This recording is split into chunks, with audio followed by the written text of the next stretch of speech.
Pendant des décennies, le patient a été réduit à un rôle d'écoute et d'obéissance face à un sachant, le médecin, le soignant. La loi Kouchner de 2002 a voulu acter la place centrale du patient, qui a donc depuis, théoriquement, davantage voix au chapitre. Mais jusqu'à quel point? Comment repenser réellement le rapport soignant-soigné pour une relation plus horizontale?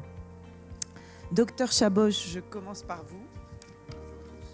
Vous êtes médecin généraliste, psychothérapeute et fondateur du centre Vitruve Santé Globale et Intégrative.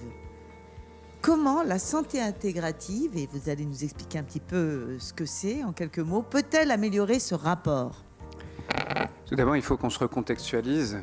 Et ce contexte actuel, je pense qu'il y a quelque chose qui peut faire consensus, qui est la définition de la santé par l'OMS. La définition de la santé par l'OMS, vous la connaissez tous, toutes par cœur. C'est un état de complet bien-être physique, psychique, social, qui ne se limite pas à l'absence d'infirmité et de maladie. Donc la santé se positionne sur le bien-être et non plus sur la maladie. Nous avons derrière nous pour cela un siècle de chercheurs, d'études, d'articles scientifiques, de très beaux auteurs, Carl Rogers, Michael Balint, Freud, des humanistes, qui ont développé petit à petit ce que l'on a appelé l'approche centrée patient. Et cette approche centrée patient permet de remettre effectivement l'individu au cœur du dispositif de choix pour agir avec les professionnels de santé. Je cite ce concept parce qu'il n'est pas fantasque, il n'est pas sorti de nulle part, ça fait 3/4 de siècle maintenant qu'il est étudié. Et dans cette dynamique-là, il y a d'autres choses qui sont venues. Il y a eu le psychiatre Engels qui a parlé de modèle bio-psychosocial. C'est un modèle théorique de pensée, de perception du patient qui ne va pas que intégrer des données effectivement biomédicales, mais aussi psychiques et aussi contextuelles, environnementales, sociales. C'est quand même assez, pour l'époque où il l'a dit, dans les années 70, révolutionnaire. Il pensait déjà aux prémices d'une vision un peu presque écologique de la santé. Et puis la HAS, la Haute Autorité de Santé, a donné des recommandations pour que puisse s'appliquer un modèle de pensée actif dans le cadre du soin, qui est un modèle de décision médicale partagée. C'est recommandé à ce que tous les professionnels le fassent. En pratique, c'est pas si évident évidemment de le faire. Il va falloir acquérir des compétences, des connaissances et un modèle d'interaction spécifique avec le patient. Alors pourquoi c'est si compliqué? Parce que ça demande du temps, qu'en 10-15 minutes, c'est pas évident de le faire, et que ça va remettre au centre quelque chose qui est très important. Qu'est-ce qu'il y a de commun à toutes les professions de santé réglementées, toutes les professions de santé non réglementées? J'entends par exemple les ostéopathes, ils ne sont pas santé, mais ils sont quand même reconnus, les psychologues, mais aussi par exemple quelqu'un qui a une démarche dans le bien-être de yoga ou de méditation. Qu'est-ce qui va être commun? Pas les compétences techniques, ce sont des savoirs spécifiques. Ça va être la relation thérapeutique. C'est ça qui est commun, c'est ça qui est au centre. C'est là où se situe le cœur de l'action avec le patient. Et on sait que, au-delà des médicaments, au-delà des techniques, si déjà la qualité humaine y est, on gagne quoi? En observance, on gagne en efficacité avec le patient, on gagne même à ce que le patient se sente un peu mieux. Et quelles sont les clés de cette relation entre médecin et patient pour que ce soit une relation, on va dire, plus apaisée, plus équitable? On va sortir, vous l'avez très bien dit, d'un schéma de verticalité où le bon docteur qui sait très bien les choses va dire au bon patient qui suit les médicaments ce qu'il doit faire. C'est toujours valable, évidemment. Un bon médecin doit avoir d'excellentes compétences techniques, c'est-à-dire le meilleur de la médecine conventionnelle. Ça, on ne peut pas s'en défaire. C'est impossible. Mais il y a cette horizontalité qui va être évidemment différente et spécifique selon chaque spécialité, bien sûr. On peut parler d'empathie. Et l'empathie, c'est pas inné. Ça se développe, ça s'apprend, ça se construit, ça s'enseigne à la faculté. On peut parler de communication thérapeutique. On a maintenant de fabuleux outils aussi de communication qui vont permettre de dialoguer avec le patient dans cette horizontalité. Et dans la relation thérapeutique, eh bien, un principe aussi d'accueil, de bienveillance, de non-jugement. Ça paraît simple, mais je peux vous assurer que quand on pose ça comme base fondatrice et qu'après on apporte, on accompagne avec les compétences techniques, ça change radicalement le soin. Au sein du centre Vitruve, nous avons ce dispositif que nous appelons le PACT, qui est le parcours d'accompagnement coordonné thérapeutique. C'est-à-dire que pour des patients qui présentent des pathologies complexes, des polypathologies invalidantes, on va créer avec eux un programme de soins. On ne leur propose pas un protocole en disant vous souffrez de douleurs chroniques, ça va être comme ça et ça sera pour tout le monde comme ça. Non, on va développer avec eux quelque chose de singulier où ils se sentent valorisés en tant qu'individus uniques et chaque programme va être différent. Merci beaucoup. Je passe à vous, docteur Cédric Villeminot. Vous êtes médecin généraliste à Annecy et vous êtes l'un des créateurs de Docs on the Road. Qu'est-ce que c'est ? Alors, je ne suis pas le créateur de Docs on the Road, je reviens là-dessus. Je suis un effecteur de Docs on the Road. Un effecteur, pardon. Docs on the Road, c'est, je dirais, tenter d'apporter une réponse, en tout cas proposer d'apporter une réponse à un accès aux soins humain, empathique, via la technologie, via la télémédecine, via la téléconsultation, mais pas que, la téléexpertise aussi, et le télésoin également. Donc, moi, je suis médecin généraliste depuis 23 ans, en libéral, à la base. Et j'ai cherché un moyen pour redonner du sens à mon action, puisque, à mon sens, la médecine de ville, après cette expertise de 23 années en libéral, ne répond plus du tout aux enjeux actuels de l'accès aux soins et de la population, en tout cas.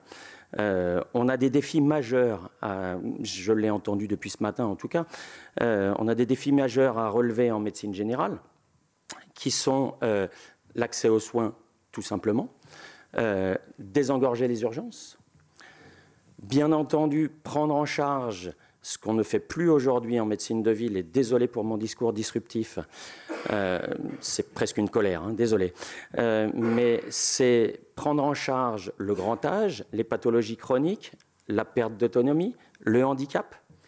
On ne fait plus ça en ville. Il y a un défi majeur à relever qui est la suite de soins de la chirurgie ambulatoire. On n'est pas du tout préparé en ville non plus. Et puis bien entendu, la version dont j'ai entendu parler tout à l'heure, c'est-à-dire de la prévention. Une fois qu'on a posé ces défis-là, comment on y répond? Par la communication.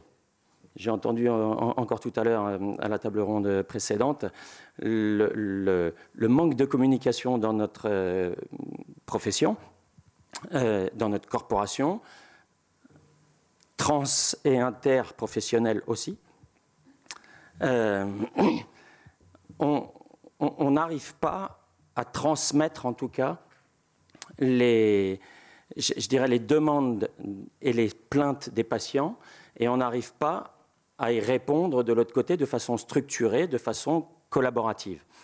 J'ai appelé depuis plusieurs mois, et je suis ravi d'entendre parler d'infirmières référentes, j'ai appelé depuis plusieurs mois, en tout cas, à constituer non plus un médecin traitant qui n'a plus de sens aujourd'hui, avec certaines technologies qui arrivent dans les mains de chaque patient via Mon Espace Santé, via des applications qui vont permettre d'avoir un dossier partagé, mais initialement avec le patient au centre de sa propre pathologie. Donc, on sort du dogme du médecin tout-puissant, de ce dogme du médecin traitant, et on passe sur une équipe prévenante qui va graviter autour du patient. C'est complètement une transformation et un changement de paradigme par rapport à ce qu'on avait jusqu'à présent. Le dossier patient appartient au patient lui-même et non pas au médecin traitant. Une fois qu'on a fait tous ces constats, eh bien, je me suis lancé dans cette possibilité de médecine salariée, désolé, mais ça n'est pas un gros mot, de médecine générale salariée, pour pouvoir apporter à la fois en présentiel une réponse peut-être d'attractivité pour les jeunes médecins, je pourrais m'en expliquer tout à l'heure éventuellement, et de l'autre côté, apporter un accès aussi aux soins Dans les établissements de soins médico-sociaux, donc les EHPAD, les femmes, les MAS, les IME, les IEM, etc., etc. Et ça, grâce, en tout cas cette deuxième partie, puisque la première partie est en présentiel, l'autre partie est en distanciel, grâce à de la téléconsultation.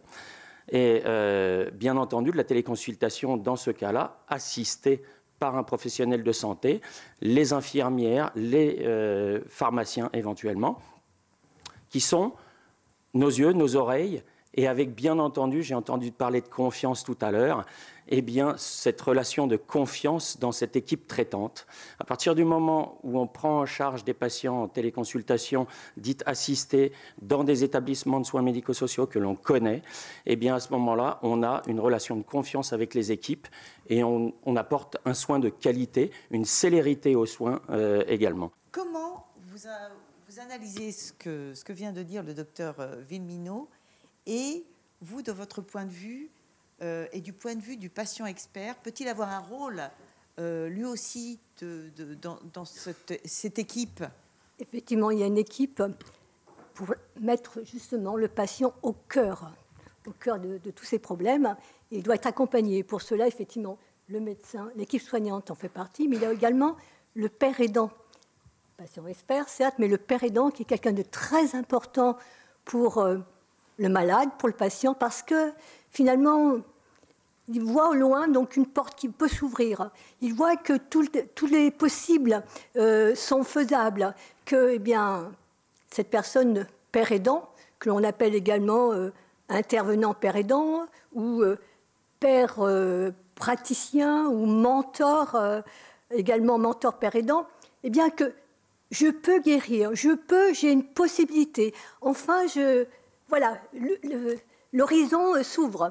Et pour cela, effectivement, il faut que l'on arrive à créer un statut pour ce père aidant, pour éviter justement qu'on trimballe avec tous ces noms, justement, qu'il y ait une cohésion, qu'on sache chacun de quoi on parle. Pour faire la différence notamment avec le patient expert. Avec le patient expert, qui est quelqu'un de très important également, mais qui n'a pas le même rôle.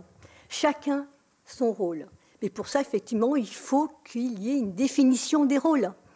Définition donc du père aidant, définition de l'expert patient-expert, définition de l'aidant familial, qui n'a pas le même rôle, et puis aussi toute l'équipe médicale. Et que justement, tous travaillent ensemble, en concertation, en synergie. Et que tout le monde parle le même langage. Ça, c'est important. Même langage, tout pour le patient au centre. C'est lui qui doit être, justement, qui doit capter notre attention et on doit l'aider. Et le patient, grâce au père aidant, justement, voit, comme je disais, une lueur d'espoir. Je peux guérir, il y a une possibilité, toi tu me comprends, tu as vécu les choses et tu es en rémission ou tu as guéri. C'est une notion assez nouvelle, ça, le père aidant, c'est une notion... C'est une notion donc, qui a évolué, effectivement. Elle est mise en place dans certains lieux, dans certains centres médicaux, mais il manque des règles, il manque des statuts, il faut une formation. Il faut surtout un statut, une reconnaissance qui est indispensable. Mais ça se pratique, mais pas encore suffisamment, malheureusement. Parce qu'il faut créer des lois, il faut un statut, voilà. Chacun à sa place. Qui sont les aidants ? Les aidants, c'est 11 millions de personnes qui prennent soin d'un proche fragilisé par la maladie, le handicap ou le grand âge. Ce sont essentiellement des femmes et pour 62% d'entre eux, des actifs. Un autre chiffre très important, c'est que 226 km séparent en moyenne l'aidant de son proche. Alors l'aidant, il est au cœur du parcours de vie de son proche et il est au cœur du parcours de santé de son proche. Il est là, à l'annonce du diagnostic, il doit s'assurer de la bonne observance des médicaments et il est là, bien évidemment, jusqu'à la fin de vie. L'aidant, il faut comprendre qu'il veut sauver son proche. On a parlé de choix tout à l'heure. Parfois, les patients ne veulent pas avoir certaines thérapies. Or, l'aidant va rechercher ce qui existe pour sauver son proche. Il est là, c'est une mission qu'il s'est donnée. L'aidant, il est essentiel pour les professionnels de santé. Ce n'est pas moi qui le dis, hein. c'est la CNSA, la Caisse nationale solidarité autonomie. Il est les yeux du médecin. Il va être capable de donner des informations au médecin sur comment mon proche réagit au traitement, est-ce qu'il dort bien, est-ce qu'il mange bien, est-ce qu'il est irascible, enfin, toutes ces informations qui vont aider les professionnels de santé à mieux prendre en charge le patient. Mais justement, pour ça, je vous interromps. Sont-ils suffisamment formés ou formés tout court? Parce que quand on est aidant, est-ce qu'on connaît la maladie? Comment on fait pour apprendre? Alors, je vais y venir. J'ai une question, moi, à vous poser, mais qui prend soin des aidants?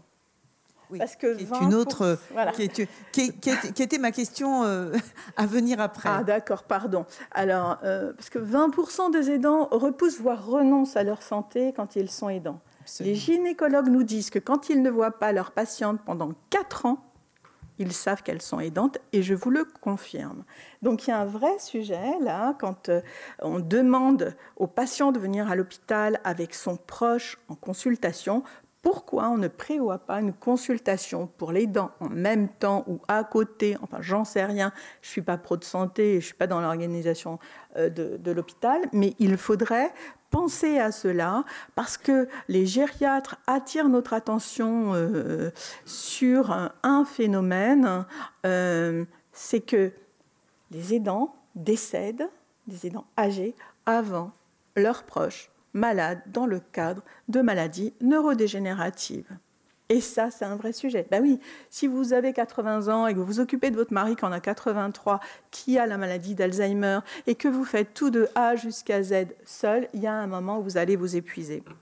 Madame parlait de la sclérose en plaques tout à l'heure, c'est aussi important. Alors moi, ce qui m'effraie aujourd'hui quand même, c'est que il n'y a pas du tout de coordination dans la sortie d'hospitalisation. Il y a quelques expérimentations sur ville-hôpital, mais c'est peanuts, quoi. Il y a quelqu'un qui est d'accord avec moi. Et puis, il y a un sujet sur l'hospitalisation à domicile. Ça ne va pas tenir. Je veux dire, si tout doit reposer sur les épaules des aidants et des femmes, je vous ai dit, 62% d'actifs, on fait comment ? Donc, ce n'est pas possible. Bon, et ça, on tire la sonnette d'alarme régulièrement. On est tous très en colère autour de la table. Et je l'ai entendu, cette colère, depuis le début de la matinée. Il faut se bouger, là. Il faudra faire un prochain colloque autour des aidants, puisque c'est l'étape qui suit. J'en profite pour rebondir. Mais vous permettez, je vous invite tous, le 6 octobre, Journée nationale des aidants, au Conseil économique, social et environnemental, où je suis conseillère. Ça sera la 2e année qu'on organise notre journée là-bas. C'est des sujets dont on va parler. Merci. Professeur Gilles Pialou, Bonjour. Revient vers vous. Bonjour. On revient vers vous et pour retrouver l'histoire un petit peu du rôle du patient, de l'évolution et des bouleversements positifs qui se sont produits autour du rôle du patient. Vous êtes chef du service des maladies infectieuses et tropicales à l'hôpital Tenon et surtout, vous êtes une figure de la lutte contre le sida. Et justement, c'est peut-être à ce moment-là, au début de la lutte contre le sida, qu'on a assisté à une sorte de bouleversement de la place du patient dans la réflexion même thérapeutique, quoi. C'était quelque chose de nouveau. Je vous laisse en témoigner. Oui, non, effectivement, je suis aussi vice-président de la Société française de lutte contre le sida, qui est une société soignante. Et j'ai encore une autre casquette qui fait que je m'autorise à m'exprimer aussi du côté des patients. C'est que je suis dans le comité de soutien de l'ARSLA, donc l'Association pour la recherche contre la maladie de Charcot. Donc, alors pourquoi je vous raconte ça? C'est que justement, il y a un grand écart entre ce que j'ai découvert des associations, du patient expert dans les maladies neurodégénératives, notamment dans la maladie de Charcot, qui est une maladie à très courte échéance, et tout ce qu'on a pu tirer effectivement de la lutte contre le sida. Votre titre, c'est « Nouveau rôle des usagers ». Alors, j'ai essayé de réfléchir quand même à ce qu'il y avait de nouveau. Alors, j'ai essayé de trouver une réponse, mais vous avez raison que la place du patient expert est née globalement avec la lutte contre le sida. On a enterré il y a très peu de temps Daniel Defer, le fondateur de AID, qui avait donc dès 89 structuré. Il disait que le patient était le nouveau réformateur social. C'est l'expression qu'il avait dit à un congrès international à Montréal. Et Daniel Defer a été le premier, et c'est très intéressant, et dans les discours qu'il y a eu à son enterrement, on est revenu aussi sur la façon dont lui est passé de l'autre côté comme patient et a vu effectivement à la fois ce qui a avancé, c'est-à-dire alors ce qui a avancé dans la lutte contre le sida, c'est le patient expert qui a influencé la recherche médicale, influencé l'arrivée des molécules, influencé sur le temps d'arrivée des molécules. Et on retrouve tout ça dans d'autres pathologies, dans les maladies chroniques. Le combat que mène, je parle de celui-là, mais je pourrais parler de plein d'autres, dont les malades des maladies neurodégénératives souffrent, c'est aussi de ne pas avoir accès à la recherche, de ne pas avoir accès à l'information, ça a été dit par d'autres, de ne pas avoir accès à l'information, à avoir un avis éclairé. Parce qu'un avis éclairé, c'est sous-entendu qu'on connaît effectivement, et je me rappelle, dans les années 90, il y avait un registre des essais thérapeutiques. Alors, il n'y avait pas Internet, mais c'était sur papier. C'était une association qui s'appelait R4-SIDA qui faisait ça. Peser sur l'industrie, peser sur les agences d'État, peser sur l'organisation vie-l'hôpital, peser sur les soins palliatifs. Je ne dis pas que la lutte contre le sida a écrit toutes ces pages-là et a servi. Et on voit bien que dans beaucoup d'associations, je pense à Renalou, etc., c'est des gens qui viennent de la lutte contre le sida. Et pareil pour l'université des patients à Sorbonne Université, qui est une université qui a beaucoup pris de ce qui a été écrit sur l'éducation thérapeutique avec la lutte contre le sida. Alors avec ça, l'histoire de la santé a une mémoire courte, parce que si on regarde la lutte contre le Covid, sur lequel je suis souvent intervenu, eh ben, le patient expert, il a dégagé. C'est-à-dire que alors, il y a plein d'explications de ça, mais vous regardez la constitution du Conseil scientifique, il n'y a pas de représentant de patients experts. Le président de la République, en février 2020, dit qu'il y aura une concertation citoyenne. La concertation citoyenne, à part dans quelques régions, où les régions ont organisé cette concertation, elle n'a jamais eu lieu sur le Covid.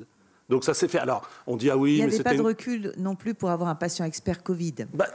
Vous avez tort de ça. Vous avez tort parce que les gens se sont constitués avant même ceux qui s'organisaient sur le Covid long. Ben oui, il y avait ceux qui ont perdu des personnes. Il y a ceux qui ont été eux-mêmes atteints par le Covid. Il y a eu la vaccination, il y a eu tout ça.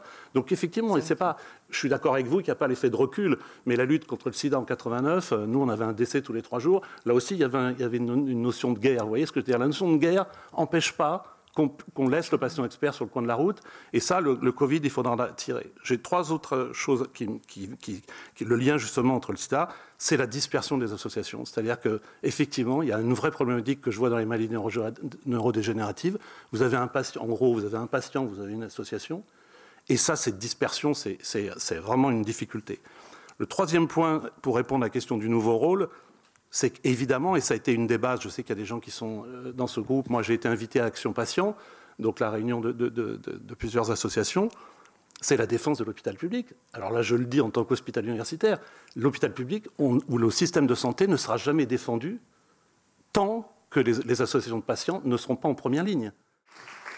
On va passer à la dernière ligne droite de cette matinée. J'appelle les derniers intervenants à venir me rejoindre. Éric Sala, vous êtes patient expert, consultant en affaires publiques et en démocratie en santé, patient enseignant universitaire, membre du conseil d'administration de Spondylo Action. Justement, cette notion de patient expert, d'intégration des patients experts, des patients partenaires, peut-être avant de votre présentation, est-ce que vous avez une réaction par rapport à ce qui a été dit, notamment par le professeur Pialou, sur les associations, sur les différents éléments décrits par le professeur Pialou? Si j'avais une chose à me souvenir de cette réunion, c'est justement le témoignage du professeur Pialou qui a été, pour nous, patients, un vrai porte-parole et c'est vraiment un très bon plaidoyer. Merci, professeur. Il y a longtemps que je vous suis sur les réseaux sociaux, mais là, vraiment, c'était très bien. C'est vrai qu'il y a eu une dynamique au moment des crises sur le sida. La problématique que nous avons maintenant, c'est qu'effectivement, il y a une guerre des pathologies, il y a une guerre des associations dans ces pathologies. Et ça, c'est un vrai problème qui ne permet pas d'avoir un front commun uni, qu'on pourrait avoir peut-être au travers de France Asso Santé, mais qui ne rentre pas dans cette association ne rentre pas dans les combats des pathologies. Mais c'est un vrai problème en réalité, l'explosion du nombre de pathologies existantes et d'associations existantes. Et donc à partir de là, comment intégrer plus les usagers dans les parcours, notamment dans l'évaluation et la décision? Oula. Alors, moi j'ai fait partie de ce qu'on appelle le TRT5. Donc le professeur Pialou sait ce que c'est. C'est un collectif qu'on appelle traitement, recherche et thérapeutique de patients identifiés dans leurs associations comme ayant une capacité à se porter au-delà des biais et des limites de la connaissance pour être ce qu'on appelle patient-chercheur. Et dans le VIH, nous étions intégrés très tôt dans les institutions en termes de reconnaissance au travers de l'Agence nationale de recherche contre le sida et les hépatites, qui maintenant s'appelle, on lui a rajouté autre chose, j'ai oublié ce que c'était. Voilà, merci beaucoup. Et nous étions, merci beaucoup, maladie infectieuse en plus, et nous étions extrêmement impliqués, nous participions à l'ensemble des travaux, et les laboratoires pharmaceutiques, par exemple, je me souviens, venaient présenter au TRT5 leur pipeline de recherche. Et donc l'équilibre était tout à fait différent de ce que nous connaissons actuellement. Je n'ai jamais retrouvé ailleurs ce type d'organisation, dans aucune pathologie, à part peut-être les maladies rares, et encore, pas sûr. Je n'ai jamais retrouvé cette organisation. Et le deuxième point qui m'a vraiment frappé, moi, c'est que la connaissance que nous avons acquise dans le VIH, nous ne l'avons pas portée ailleurs. Elle n'a pas été véhiculée. Et c'est pour ça que pendant 10 ans, j'ai été responsable d'une unité d'éducation à l'Université des patients de la Sorbonne, parce que pour moi, l'intégralité de mes connaissances devait passer à d'autres associations et à d'autres responsables associatifs. Voilà. Ça fait partie des revendications que j'ai présentées à la fin de cette réunion. C'est que d'abord, nos avis, nos conseils, je parle des patients, des représentants des usagers, ne sont pas opposables.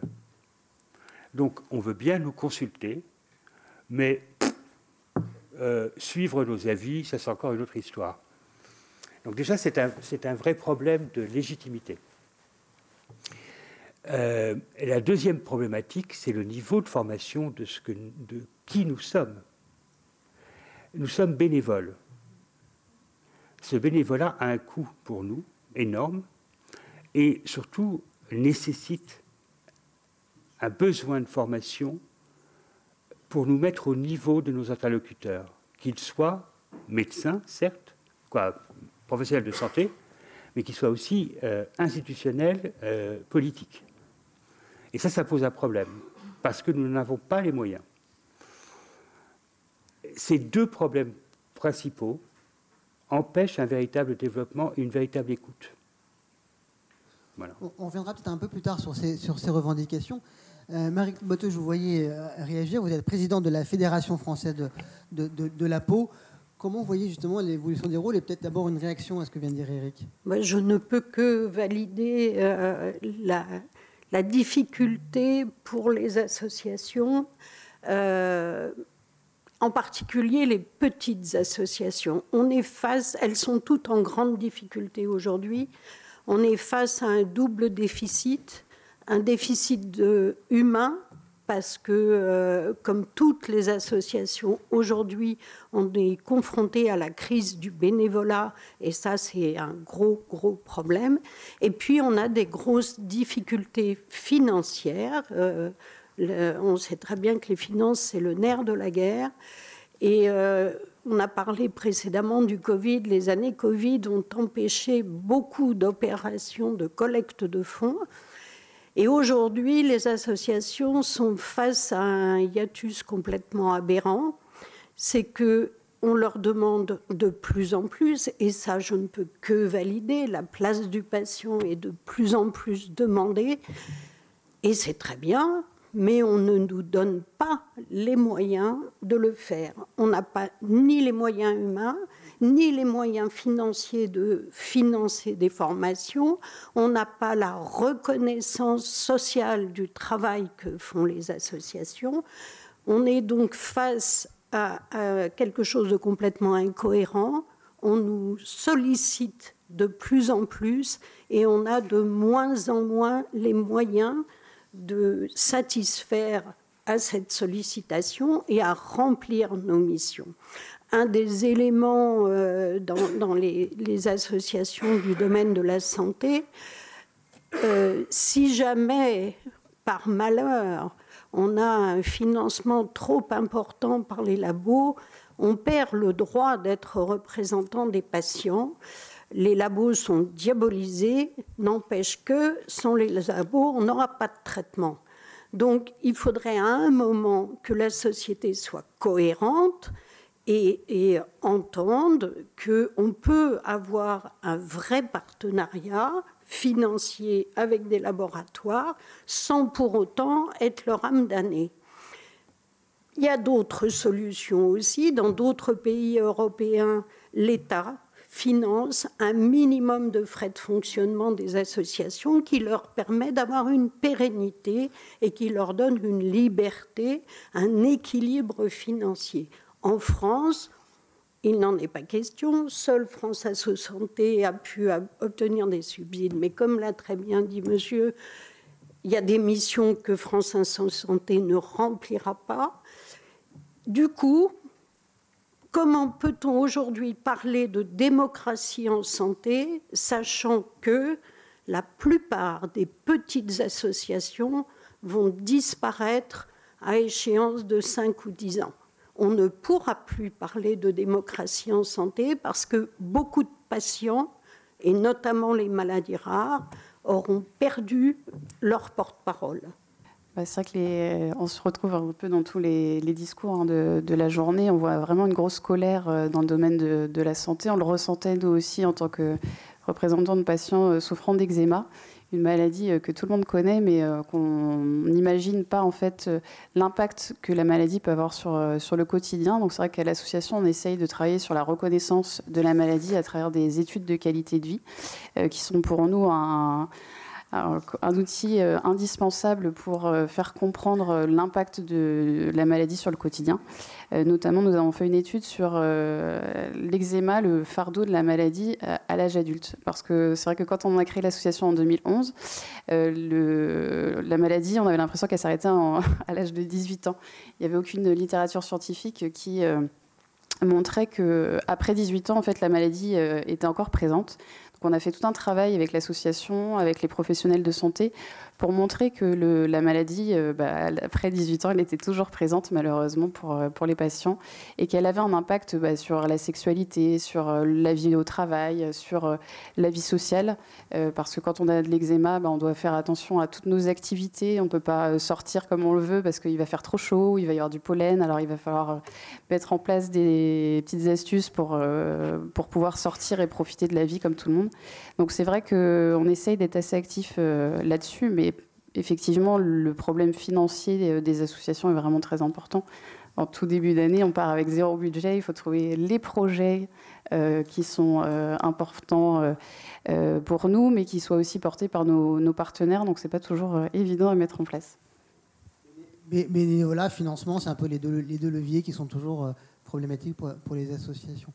L'implication des patients dans la recherche, on en a parlé, études, recherche. Muriel Dahan, vous êtes aujourd'hui directrice de la R&D d'Unicancer, avec un parcours quand même qui vous a mené dans pas mal de sphères du monde de la santé. Sur cette question de la recherche d'abord, comment les citoyens patients engagés sont intégrés au sein d'Unicancer dans ce sujet de la recherche? Alors, au sein d'Unicancer, depuis que j'y suis, depuis 5 mois, on agit vraiment pour construire une politique d'intégration des patients au-delà des rôles classiques de relecture des notices d'information et avec Beata Jusina, mon adjointe qui est ici présente, on est en train vraiment de travailler avec les associations, la plupart des associations existantes dans le domaine du cancer, à définir le meilleur rôle pour ne pas déranger les patients dans des comités généralistes où ils n'auront pas forcément effectivement une voix qui aura une conséquence ultérieure, mais bien de cibler leur rôle sur les études sur lesquelles ils ont une vraie valeur ajoutée et pour eux et bien sûr pour la conduite de l'étude, et qu'ils nous aident à définir des protocoles qui soient acceptables par les patients, parce que quelquefois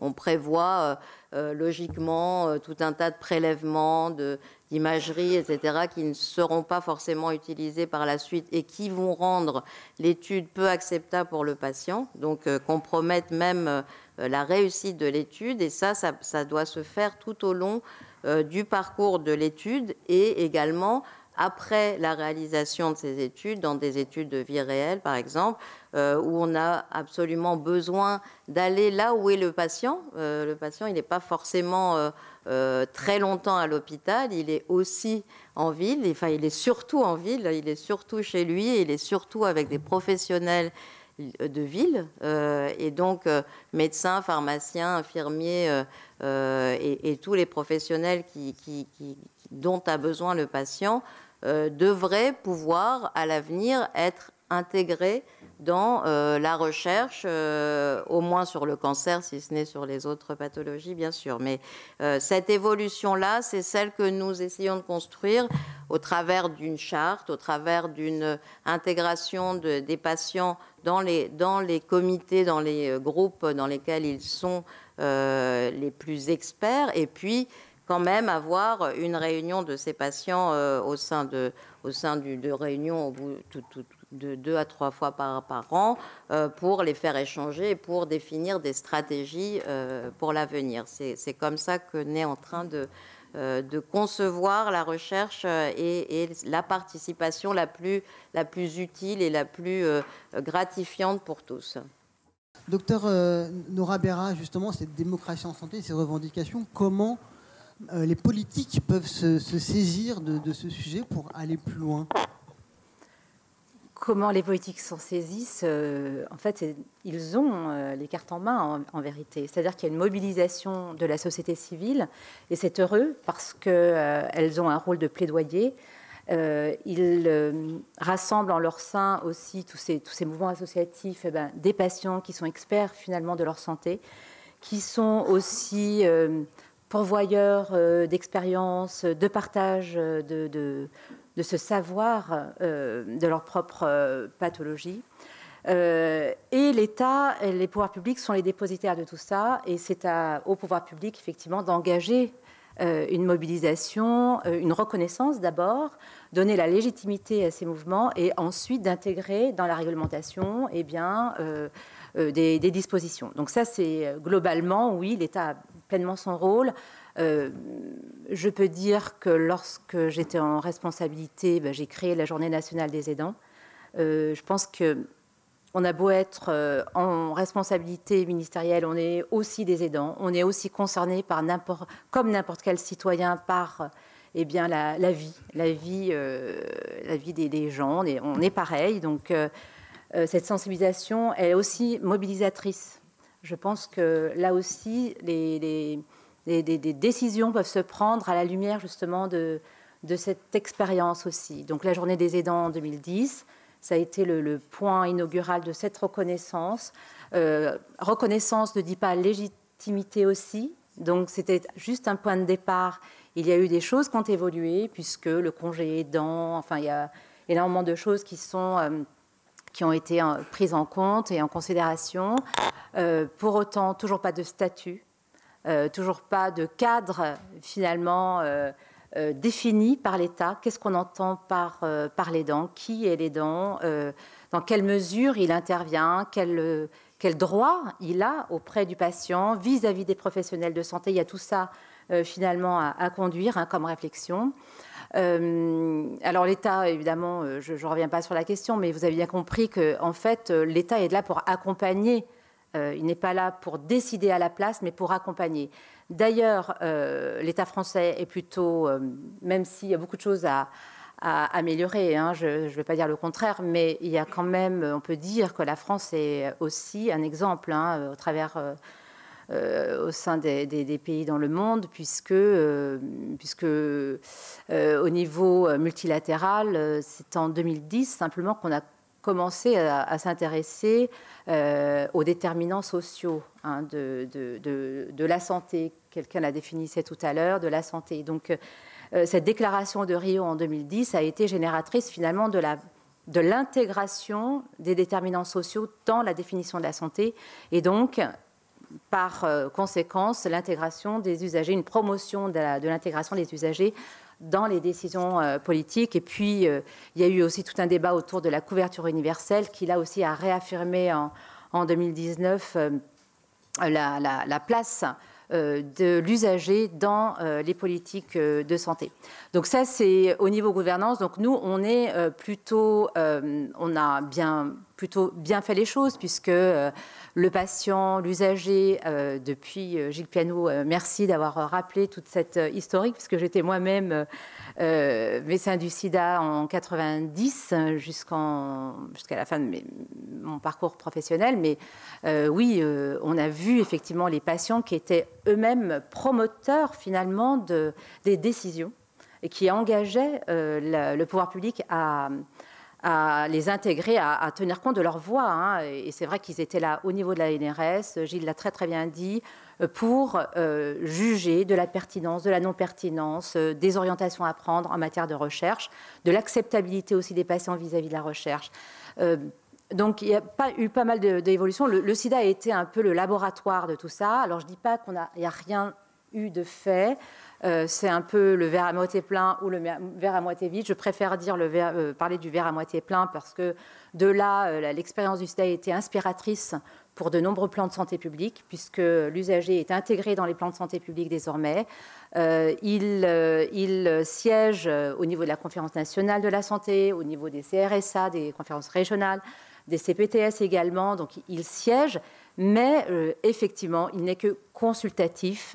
Et quand on parle de décision, d'abord, il faut lui octroyer un véritable statut pour que sa voix compte en termes de consultation, mais il manque aussi peut-être de définir son statut dans la délibération et donc dans l'évaluation.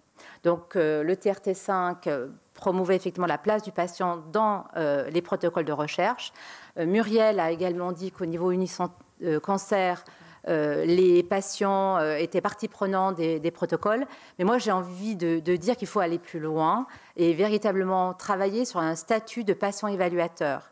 Et pour cela, j'ai envie de rapporter l'expérience autrichienne. Alors, très rapidement, s'il vous plaît. Très rapidement, qui est Klaus, j'ai oublié son nom, à l'université de Linz, qui, dans la situation de personnes en situation de handicap, a fait appel à des personnes handicapées pour co-construire les questionnaires, les protocoles, de façon à évaluer les services de santé, les services d'accompagnement médico-sociaux, pour avoir finalement le vécu. Ils co-construisent les études et les questionnaires, et ensuite, ils évaluent. Alors, bien évidemment, ils sont formés à cela.